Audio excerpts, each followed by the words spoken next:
Ang pagsaklolo sa isang Malaysian national na uwi sa pag-aresto sa halos 6 na nagtatrabaho sa umano'y iligal na Pogo Hub sa Davao del Norte. Dayuhan po ang karamihan sa mga nahuli na ayon sa NBI ay dinala umano sa Davao matapos magsara ang pinagtatrabaho ang Pogo sa Metro Manila. Ating saksihan. Di na nakapalag ang mga umano'y Pogo worker matapos arestuhin ng mga ahente ng NBI Region 11 kaninang madaling araw sa barangay Manay, Panabo City, Davao del Norte. 50 ang inaresto, karamihan mga Chinese, 3 ang Malaysian at 1 ang Pilipina. Magbabakasyon po ako doon po sa boyfriend ko po. Anong pagkakaalam mong trabaho ng boyfriend? Pogo po.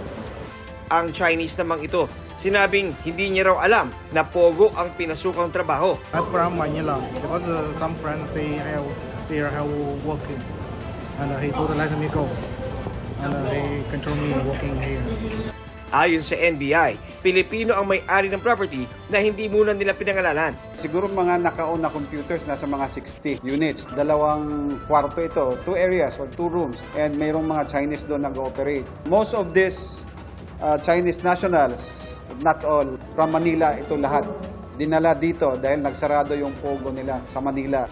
Ayon sa NBI 11, may sasagipin lang sana silang Malaysian national na binubugbog umano sa isang warehouse sa lugar. She was forced to work. She really wanted to escape, but she managed to send messages to the authorities. So yan ang ginawang naming dahilan kung bakit we have to rescue her. When we got to the area, katakas siya, kasama ng abductors niya. We will be conducting a hot pursuit operation beginning today. Sinusubukan pa ng GMA Regional TV na makuha na ng pahayag ang kumpanya.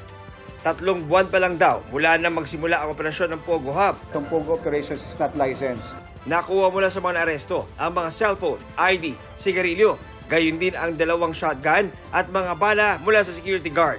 May mga nakuha pang posas at pamalo. Initial information na nakuha, merong mga officials from the government na nagpo-protect dito. So, inimbestigahan namin. Meron din kaming na-trace na may nagpapanggap na 2 NBI agent para mag-accommodate dito kung saan sila saan nila nakuha itong location na ni-raid natin.